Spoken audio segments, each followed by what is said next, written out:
If a man divorces his wife, and she leaves him and marries another man, should he return to her again? Would not the land be completely defiled? But you have lived as a prostitute with many lovers. Would you now return to me, declares the Lord? Look up to the barren heights and see, is there any place where you have not been ravished? By the roadside you sat waiting for lovers, sat like a nomad in the desert. You have defiled the land with your prostitution and wickedness. Therefore the showers have been withheld, and no spring rains have fallen. Yet you have the brazen look of a prostitute. You refuse to blush with shame. Have you not just called to me, my father, my friend from my youth? Will you always be angry? Will your wrath continue forever? This is how you talk. But you do all the evil you can. During the reign of King Josiah, the Lord said to me, have you seen what faithless Israel has done? She has gone up on every high hill and under every spreading tree and has committed adultery there. I thought that after she had done all this, she would return to me, but she did not, and her unfaithful sister Judah saw it. I gave faithless Israel her certificate of divorce and sent her away because of her adulteries. Yet I saw that her faithful sister, Judah, had no fear. She also went out and committed adultery. Because Israel's immorality mattered so little to her, she defiled the land and committed adultery with stone and wood. In spite of all this, her unfaithful sister Judah did not return to me with all her heart, but only in pretense, so declares the Lord. The Lord said to me, faithless Israel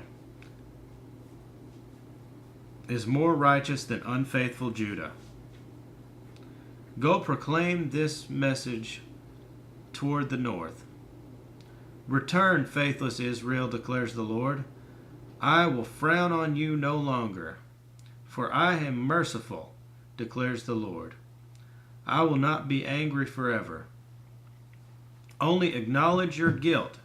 You have rebelled against the Lord your God. You have scattered your favors to foreign gods under every spreading tree and have not obeyed me, declares the Lord. Return, faithless people, declares the Lord, for I am your husband. I will choose you, one from a town and two from a clan, and bring you to Zion.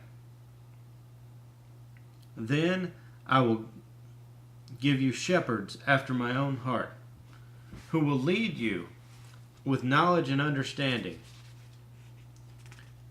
In those days, when your numbers have increased greatly in the land, declares the Lord, men will no longer say, the ark of the covenant of the Lord will never enter their minds or be remembered.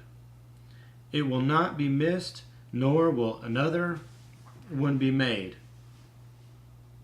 At that time, they will call Jerusalem the throne of the Lord, and all nations will gather in Jerusalem to honor the name of the Lord. No longer will they follow the stubbornness of their evil hearts. In those days the house of Judah will join the house of Israel, and together they will come from a northern land, and the land I gave your forefathers as an inheritance. I myself said, How gladly would I treat you like sons, and give you a desirable land, the most beautiful inheritance of any nation. I thought you would call me Father, and not turn away from following me. But like a woman unfaithful to her husband, so you have been unfaithful to me, O house of Israel, declares the Lord. A cry is heard on the barren heights, the weeping and pleading of the people of Israel, because they have perverted their ways and have forgotten the Lord their God. Return, faithless people, I will cure you of backsliding. Yes, we will come to you, for you are the Lord our God. Surely the idolatrous commotion of the hills and mountains is a deception. Surely the Lord our God is the salvation of Israel. From our youth, shameful gods have consumed the fruits of our fathers' labor, their flocks and herds, their sons and daughters. Let us lie down in our shame, and let our disgrace cover us. We have sinned against the Lord our God, both we and our fathers, from our youth till this day. We have not obeyed the Lord our God.